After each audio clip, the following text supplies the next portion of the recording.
जय भीम साथियों, मैं आज आपके सामने वेटिंग फॉर वीज़ा किताब रखने वाला हूं। वीज़ा की प्रतीक्षा में। दोस्तों, ये स्वयं बाबा साहब अम्बेडकर की स्वजीवनी है।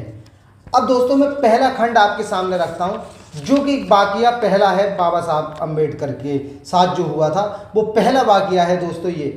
तो दोस्तों, यहाँ से शुरू होता है पहला खंड कि हमारा परिवार मूल रूप में बम्बई की प्रेसिडेंटी के रत्नागिरी जिले के दापोली तालुका का रहने वाला था।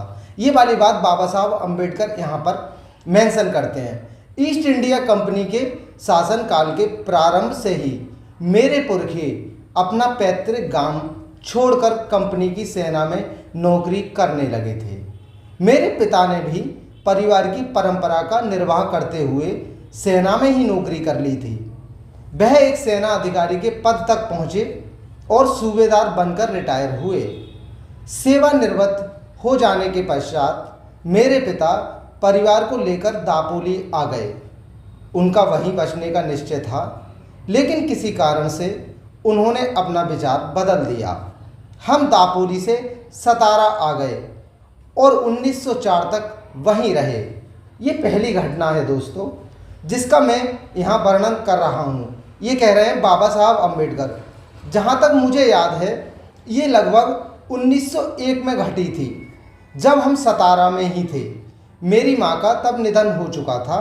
मेरे पिता सतारा जिला के खाटर तालुका के गोरेगांव नामक स्थान में खजांची की नौकरी करने चले गए थे, जहाँ बम्बई सरकार ने हजारों की संख्या में अकाल से मरने वाले लोगों को रोजगार देने के उद्देश्य से एक तालाब खोदने का काम शुरू किया था।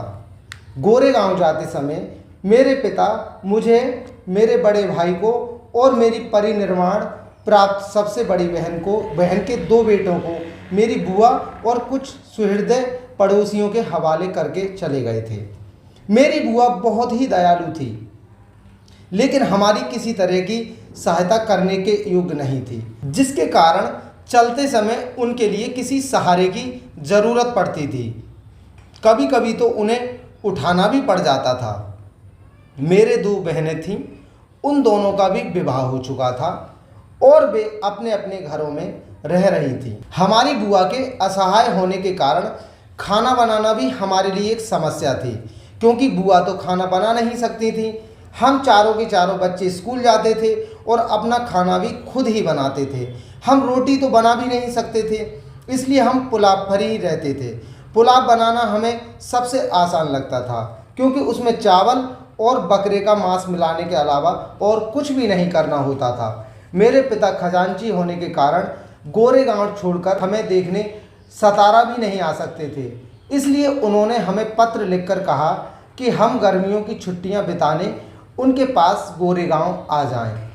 हम बच्चों की तो ये प्रसन्नता का ठिकाना ही नहीं रहा, क्योंकि उस समय तक हम में से किसी ने भी रेलगाड़ी नहीं देखी थी। खूब तैयारियां हुई। यात्रा के लिए नई अंग्रेजी कमीज़ें पहनी, चमकीली जड़ाऊ टोपियां, नए जूते और रेशमी किनारे वाली नई धोतियां लीं। मेरे पिता ने हमारी यात्रा से संबंधित सारी जानकारी हमें पहले ही दे दी थी और ये भी कह रखा था कि हम उन्हें अपने रवाना होने की तारीख भी बता दें, ताकि वह हमें लेने के लिए अपने चपरासी को स्टेशन पर भेज दें, जो हमें अपने साथ गोरेगांव ले जाएगा। इस योजना के अनुसार मैं, मेरा बड़ा भाई और मेरा एक भांजा सतारा के लिए चल पड़े। बुआ को हमने पड़ोसियों के हवाले छोड़ा, जिन्होंने उनकी देखभाल करने का वचन दिया। रेलवे स्टेशन हमारे घर से 10 मील की दूरी पर था। हमने स्टेशन तक का तांगा किया। हमने इस अवसर के लिए खरीदे खास कपड़े पहने और खुशी खुशी हम घर से चल दिए। लेकिन मेरी बुआ रो रही थी और हमसे बिछड़ने के दुख से वो पछाड़े खा रही थी। जब हम स्टेशन पर पहुंचे तो भाई ने हमारा टिकट लिया और मुझे तथा मेरे भांजे दोनों को 2-2 आने 12 पैसे दिए। जेब खर्च के लिए हम लोगों के लिए 12 पैसे मिल गए, तो हमारी तो खुशी का ठिकाना ही नहीं रहा। पैसे मिलते ही हमने तो ऐश मनानी शुरू कर दी और सबसे पहले लेमनेड की एक बोतल खरीद डाली। थोड़ी देर में ही बैलगाड़ी आ गई और हम लपक कर उसमें चढ़ गए। रेलगाड़ी शाम को 5 बजे मसूर पहुंची।